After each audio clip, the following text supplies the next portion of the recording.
Social activity చేసుకుంటా పోదాం, కావాల్సింది జరుగుతుంది. కానీ ఎక్కడా కూడా ఇల్లీగల్ యాక్ట్స్లోకి వెళ్ళొద్దు, సంస్థకు మాత్రం చెడ్డ పేరు తేవద్దు. ఇప్పటికీ 700 మెంబర్స్ ఉన్నారు, ఇంకా పెరుగుతూ ఉంటారు. వీళ్ళల్లో ఒక 10 మంది చెడ్డోళ్ళు ఉన్నా కూడా మిగతా వాళ్ళందరూ ఫ్రాడ్ అయిపోయినట్టే.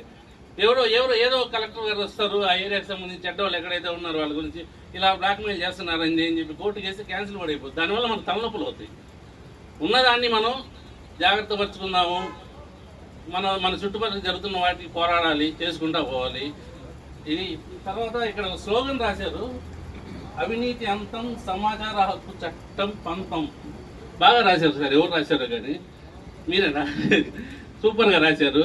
మనం కూడా సిపిఎం లాగా ఫోన్ ఇచ్చినప్పుడల్లా ఇదే చెప్పుకుందాం సార్, అవినీతి అంతం అని ఒకళ్ళంటే సమాచార హక్కు చట్టం పంతం అందాం.